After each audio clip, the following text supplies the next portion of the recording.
Welcome to Haunting History, the podcast that reaches back into the past for the events that still haunt us today. Tales of true crime, mystery, and the macabre. And when we're lucky, the stories were history and the people who lived it and the paranormal meet. Now, who doesn't love a good ghost story, right?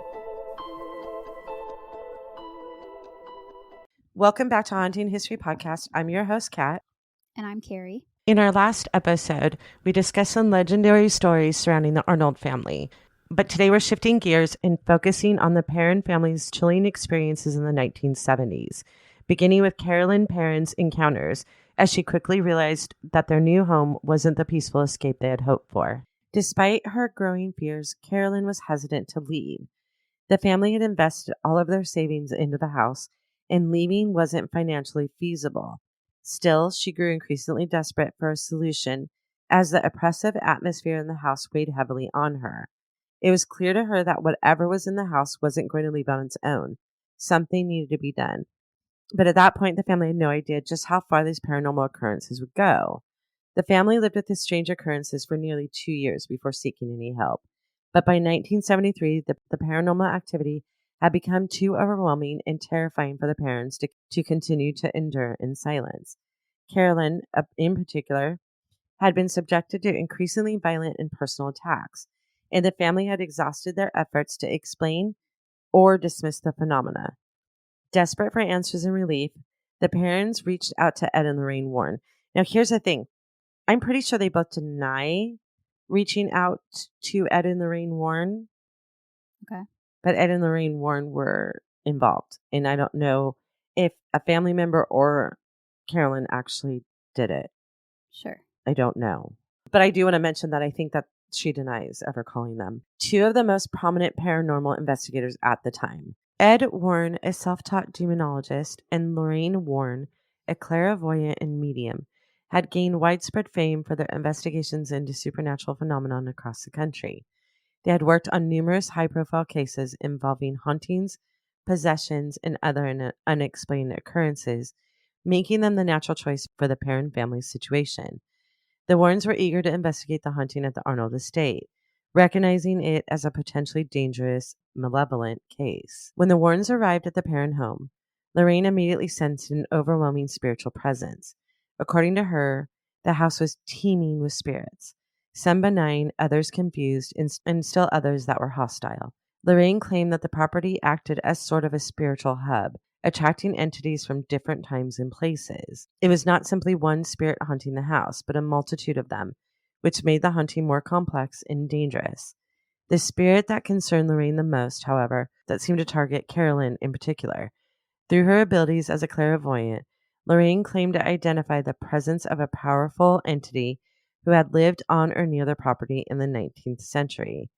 Though this entity's identity would later be tied to Bathsheba Sherman, it was clear from the onset that this spirit was intent on inflicting harm, especially on Carolyn. Lorraine described the spirit as possessing a deep-seated hatred and jealousy, especially toward the women in the house, with Carolyn receiving the brunt of its wrath. According to Lorraine, this entity had lived a life of wickedness, possibly involved in dark rituals and practices. All these claims would later be tied to Bathsheba Sherman.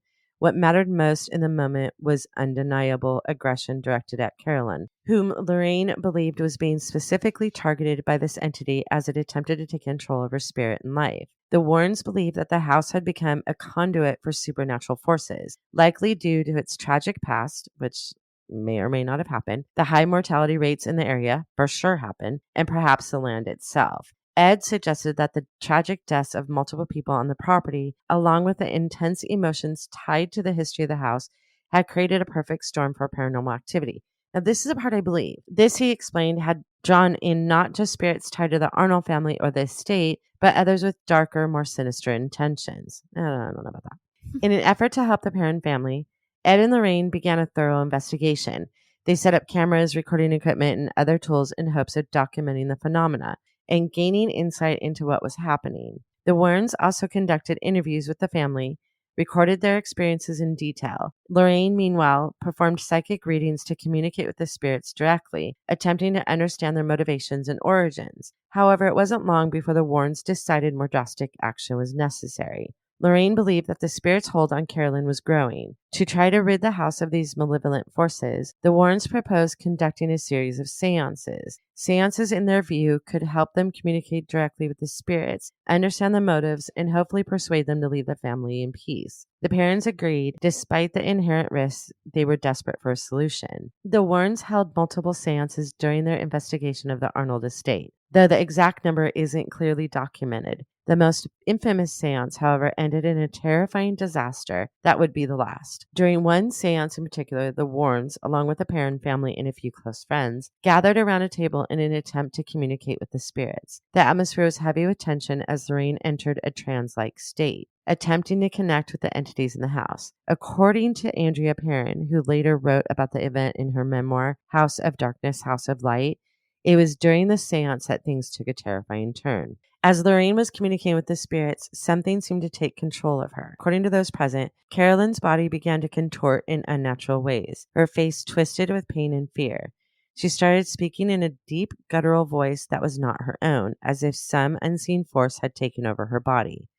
Carolyn was thrown back from her chair with such violent force that her body flew across the room, hitting the floor hard.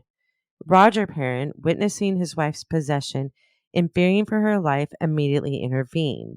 He was furious, terrified, and demanded that the seance stop. Roger shouted at the Warrens to leave, outraged by what just had happened, and when Ed tried to intervene and stop Roger from going to Carolyn, Roger punched Ed straight in the face. He no longer believed the seance was helping. It seemed to be making things worse. In that moment, Roger's focus was on getting his wife out of harm's way, and he felt that the seance had pushed things too far. After Carolyn's violent experience, the Warrens tried to calm the situation. They believed that the spirit, rather than leaving, had lashed out during the seance in a final attempt to dominate Carolyn. Lorraine, shaken by the intensity of the seance, insisted that they had to be careful moving forward, as it seemed the entity had a much stronger hold on Carolyn than they had originally anticipated. However, Roger was no longer willing to risk his wife's safety and demanded that the Warrens leave the house immediately. Despite their belief that the seance had brought them closer to understanding the spirit's grip on the house, the Warrens respected Roger's decision. After the traumatic events that unfolded during the seance, especially the violent attack on Carolyn, Roger insisted that no more risk could be taken. He was convinced that whatever force was tormenting his wife had only grown stronger, and his priority was her safety. The Warrens, while reluctant to leave the case unsolved, understood his concerns and left the Arnold estate shortly after the seance, leaving the Perron family to face the spirits on their own. The family had originally hoped the Warrens could offer them some kind of salvation, a way to end the relentless torment they had been living under for 2 years. However, the seance had intensified the haunting, creating more fear and uncertainty than ever before. Far from being freed from the paranormal forces, the Perrons found themselves deeper in the grip, with Carolyn now even more vulnerable than ever. This event marked a definitive turning point in the Perron family's relationship with the house. After the Warrens' departure, the paranormal phenomena continued and in some ways grew even worse. The family had no choice but to adapt to their strange and terrifying reality. The events that followed the seance reinforced the family's belief that the spirits were not only present, but had a firm hold over the house and Carolyn in particular. The most terrifying experiences seemed to center around her. In the months following the seance, she continued to report feeling an unseen force physically attacking her. On several occasions, Carolyn would be woken up from sleep by a sharp pain, only to find bruises and scratches on her body in the morning. The family also reported hearing unexplained knocking on the walls, often in threes, which they interpreted as the mocking of the Holy Trinity, a common sign of the malevolent presence in paranormal lore. These disturbances would happen at all hours, leaving the family exhausted and constantly on edge. Carolyn's mental and physical health began to deteriorate under the strain. She became more withdrawn, visibly weaker, and often claimed to feel the presence of a spirit hovering close near her, watching her every move. The most unsettling moments occurred when Carolyn would suddenly grow cold and distant, as if she was no longer herself, leading her family to fear the spirit was attempting to possess her again. The sense of dread was throughout the house. Fear was a constant thing, and they never knew when the next attack would come. The children, too, continued to experience paranormal in increasingly alarming ways. They often saw shadowy figures moving through the house, heard disembodied voices, and felt as though they were being watched. Sometimes they would wake in the middle of the night to find the furniture mysteriously rearranged or objects actually hovering in midair before crashing down violently. One of the daughters, Cindy, frequently spoke of hearing voices in her room, whispering to her in the dark corners, telling her that the family was in danger. In one particular chilling incident, the parents reported that one of the girls was lifted from her bed and thrown to the floor by an unseen force. These Absolutely physical not. manifestations, no, right? And they I would have been stayed. so far out of that house. Yeah. I don't care if I didn't have Like, any even money. if I I'd had a sleep in my camp. car. Yeah. Yeah, if you had a camp in the driveway. Yep. This physical manifestation of the haunting left the entire family shaken, as it proved that whatever was in the house was not only powerful, but capable of causing real harm. Despite these terrifying events, the parents never sought additional outside help, perhaps out of fear of another intervention like the seance would make things worse. The family's daily life became a balancing act between trying to live normally and coping with the terror that haunted them. Simple tasks like cooking dinner or going to bed became fraught with anxiety, as they never knew when the spirits might decide to make their presence known, and they adapted in small ways. Some of the children refused to sleep in their rooms alone, opting to huddle together for comfort, while others avoided certain areas of the house, particularly the basement. One of the most unnerving aspects of the haunting was its unpredictability. The spirits would go through periods of quiet, leading the family to believe that the worst was over, only for the activity to return with even greater intensity. The spirits seemed to enjoy tormenting the family psychologically as much as physically, often letting their guard down long enough for them to make them feel a sense of security and then launching another terrifying assault. For Andrea Perron, the eldest daughter, the house's energy was inescapable. She would later write a book called, I mentioned earlier, House of Darkness, House of Light, that the family felt trapped not only by the spirits, but by their circumstances. Financially, they couldn't afford to leave, and emotionally, they felt tied to the house despite the horrors that they endured. The family was worn down, but they were also unwilling to abandon the home they had invested so much in, even though it had become a place of torment. I don't understand that. No. Like, it's just nope and out. Right.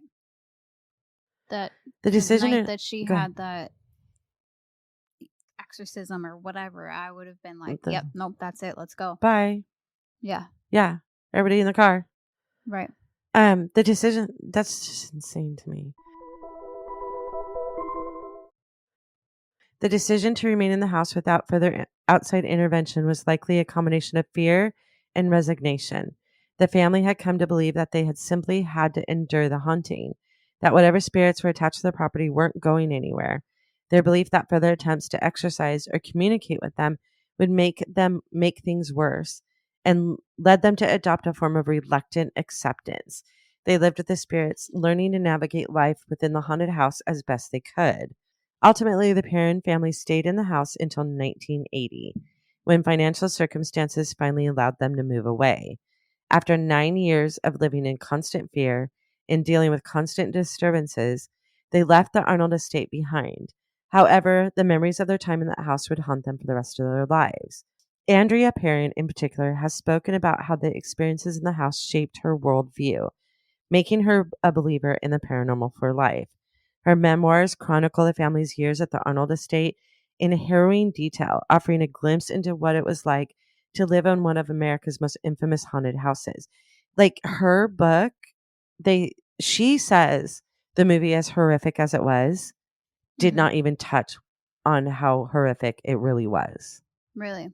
Yeah, that they like there were parts of the movie that were exaggerated. Obviously, that's because Right. that's what Hollywood does.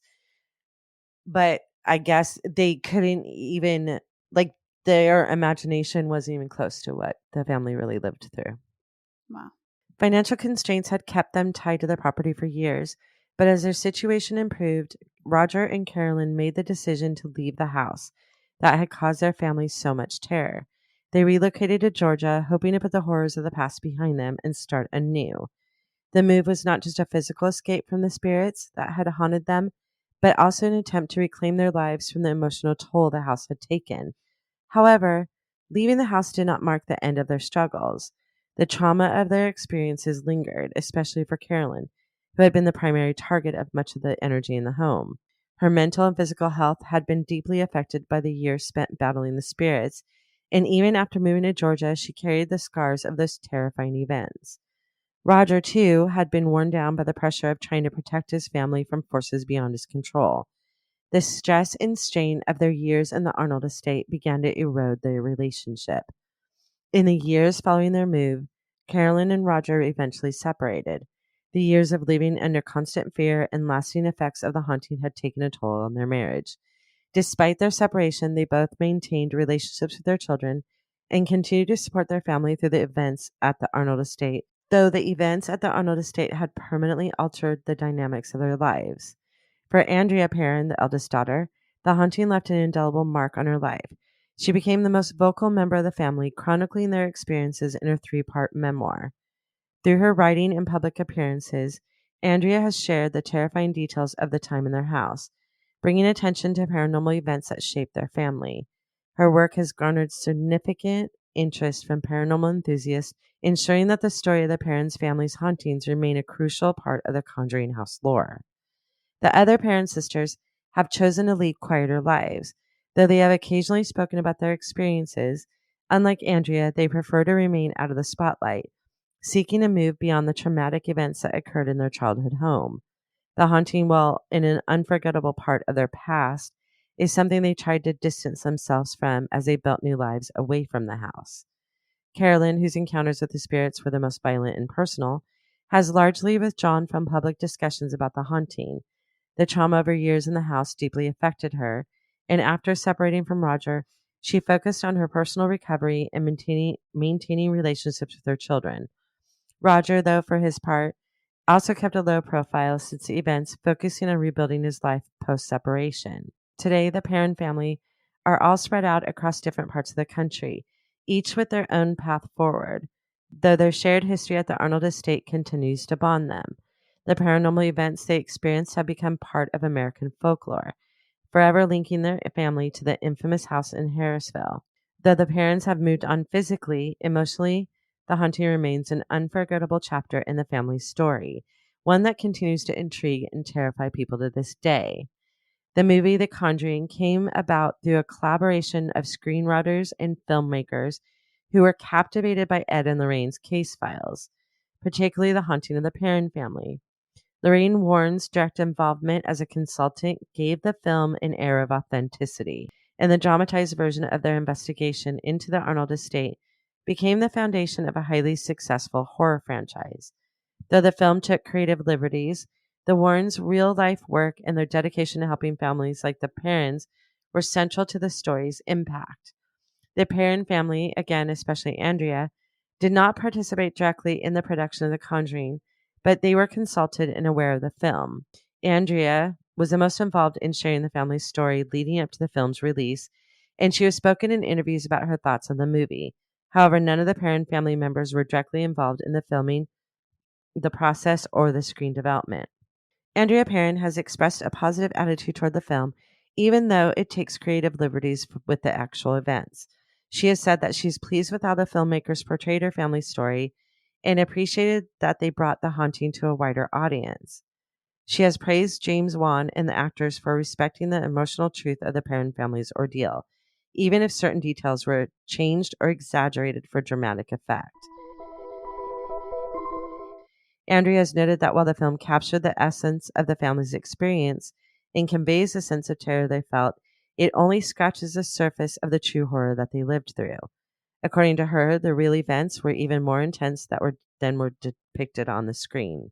She believes that The Conjuring was a good representation of the struggle her family faced, but the depth of their experiences couldn't be conveyed in a 2-hour movie. In an interview, she said, "The movie is very, very good. It's based on a true story, but it's not the full story. There were things that happened in that house that were far more terrifying than what made it the movie." Andrea has shared that her mother appreciated how the filmmakers handled the sensitive aspects of their story, particularly the portrayal of Carolyn's struggles in the house. Lily Taylor, who played Carolyn Perron in the film, has mentioned in interviews that she felt a strong connection to Carolyn's character and worked to depict her experience as honestly as possible, even though she never met Carolyn in person. The other Perron sisters, Nancy, Christine, Cindy, and April, have made occasional appearances or comments about the film, but generally choose to avoid the spotlight. They too seem to accept the film as a respectful adaptation of their experiences, although they prefer to leave the haunting in the past. Now, Corey and Jennifer Heinzen, and I don't think I'm saying that right, Heinzen, Heinzen, purchased the Conjuring House with the full understanding of its haunted history in 2019 and owned it until 2022. Being paranormal enthusiasts and investigators themselves, they were drawn to the house's legacy and saw it as an opportunity to explore the paranormal activity firsthand. The couple began documenting their experiences hosting paranormal investigations and live streaming events from the house. They have been vocal about the strange occurrences that they've experienced in the house, which they claim are ongoing but not always malevolent. Some of the activity they reported includes doors opening and closing on their own. They have reported seeing doors move without explanation. They've often heard footsteps, especially at night. There's sounds of knocking and banging and mysterious voices, which are frequent and sometimes resembling conversations happening in another room. Corey has reported seeing shadowy figures moving through the house and feeling presences in certain rooms, particularly the basement and the bedrooms where much of the paranormal activity is said to have been concentrated. Despite these experiences, the couple describes the spirits in the house as curious rather than hostile. They believe the house was truly haunted, but did not feel that the entities were dangerous. The couple opened the house to paranormal investigators and have even allowed public tours, offering others a chance to experience the haunting for themselves. In May of 2022, the house was sold again, this time to Jacqueline Nunes, a real estate developer from Boston. Nunes purchased the house for $1.525 million with the intention of preserving its history and continuing the tradition of hosting paranormal investigations and events. Nunes has emphasized that she sees herself as a caretaker of the house rather than a typical owner and wants to respect both the property's history and its spiritual reputation. Since taking ownership, Nunes has continued to document strange occurrences, though she has not reported anything particularly aggressive. Much like the couple before her, she has described the house's energy as unsettling, but not overtly harmful. Some of the paranormal activities reported since she took over is unexplained shadows. Visitors and investigators have reported seeing shadowy figures move through the room, cold spots, sudden drops in temperature, a lot in the kitchen and the basement. Strange sounds, disembodied voices, footsteps, knocks continue to be heard by those staying overnight in the house. Nunes has embraced the house's haunted reputation and allows paranormal enthusiasts to visit and investigate the property. She has hosted live stream paranormal events and invites investigators to continue exploring the house, often partnering with paranormal investigation groups to maintain its connection to the supernatural community. As recently as mid 2024, there's been some drama involved with the home and the most recent owner related to the firing and or resignation of several staff members. The controversy began in mid 2024 when 7 key staff members, including former owners Corey and Jennifer, sold the house to Jacqueline, but they stayed on as employees. Oh, interesting. But they were, and some people say they were fired. Other people say they left. Jacqueline says that she fired them, or she implies. I don't think she actually says it. She implies she fired everybody, Corey and Jennifer, and then Jason Hawes's daughter, Satori Hawes from Ghost Hunters. She was one of the people working there, and I think it's her boyfriend or husband, Cody. They said that they were not fired, that they quit. But there's all kinds of drama if you look it up on Twitter or X, whatever you want to call it. There's a bunch of information about the fight. The split was attributed to what they described as a difficult negative work environment. A public note posted on social media indicated that the group decided to leave the house due to long-standing issues within the business. They emphasized that their departure was voluntary and was done out of respect for themselves and the spirits that they believe still resided in the house. However, tensions escalated when Nunes responded with a series of public posts that were seen as highly unprofessional, including a profanity-laced social media rant where she discussed needing to turn over her staff. She cited the reasons were verbal abuse and suspicious or fraudulent investigative methods. Jennifer and Cody would have no reason, I don't think, Right. to have fraudulent, and they lived in the house. They knew what to expect. Do you know what I mean? Right. Her response sparked significant backlash from the paranormal community, with many expressing concerns about how the business was being run. One particularly bizarre incident involved a former employee who claimed he was fired because Nunes believed a spirit in the house told her he was stealing. This added to the already tense situation, with many questioning the management of the Conjuring House. The drama has generated a lot of attention with the Heinzens, Cody and Jennifer, and with other former staff speaking out to defend their actions and clarifying that they had resigned rather than being fired. Both sides have made public statements, and the paranormal community continues to watch the situation unfold. Despite the internal conflicts, the Conjuring House remains open for tours and paranormal investigations. But for now, I think the house is open to the public for daytime tours and overnight investigations. Would you go there? Yeah.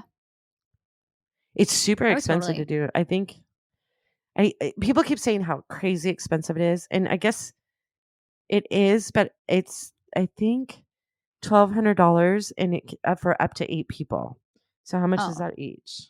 $150 each to spend the night in the Conjuring House. Yeah, I was going to say that's overnight. Yeah, that's not bad. Yeah, I don't think that's horrifyingly expensive, to be honest. And do you see how I think that it probably is haunted?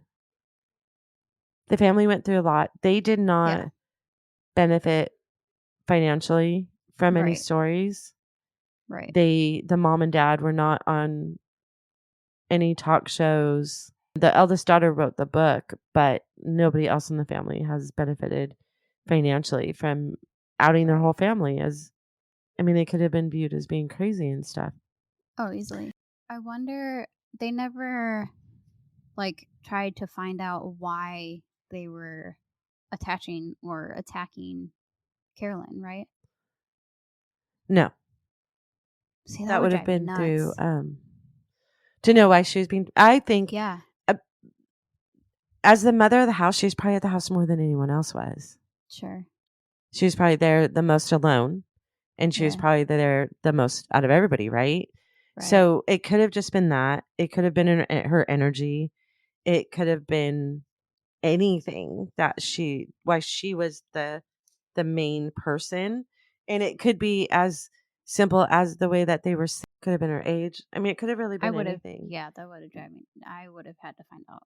Well, I don't think that I would have been. Okay, so we're speaking in terms of today, right? Yeah. So like paranormal investigation, there's a million people you could call. There's TV shows that will come out and bring an entire film crew. Right. Think about it back in 1980. Ed and Lorraine were it. Right. Who else were they going to call? Right. And who else was going to have financial gain? Right. From telling the story. So I think they would have had people coming out of the woodwork to quote unquote help them. Right. And they would have probably just, I tend to believe that it is haunted. Yeah. But I don't think it's for any of the reasons that they say it is. I think that it's just the land in the past. Yeah. And the energy and the people that live there. But I guess I really haven't thought that much about why one person was attacked more than other. And again, I think a lot of times with energies and things like that, Roger didn't believe in it. Right. And maybe her reaction was, it's like a bully, right? A lot of it is to get your reaction. Yeah. So maybe bullies are bullies alive or dead, you know? Could be. I don't know. The Conjuring House continues to captivate the imaginations of paranormal enthusiasts and skeptics alike. Its long history of unexplained events, combined with its iconic status thanks to the Conjuring film, ensures that it remains one of the most infamous haunted locations in the world. Whether you're drawn by the legends of the past or eager to experience the paranormal firsthand, the Conjuring House offers an unsettling yet irresistible glimpse into the unknown. Its mysteries, much like its resident spirits, seem destined to linger. Thank you for listening to this episode of Haunting History Podcast. We love hearing from you, so be sure to like, follow, and comment on Facebook, Instagram, and Twitter at Haunting History Podcast. And don't forget to subscribe, rate, and review wherever you listen to all your favorites. Visit our website at hauntinghistorypodcast.com for more information on each episode, links to our Patreon page, and all of our social media platforms. Until next time, I'm Kat. I'm Haley. Remember, the living are far scarier than any ghost.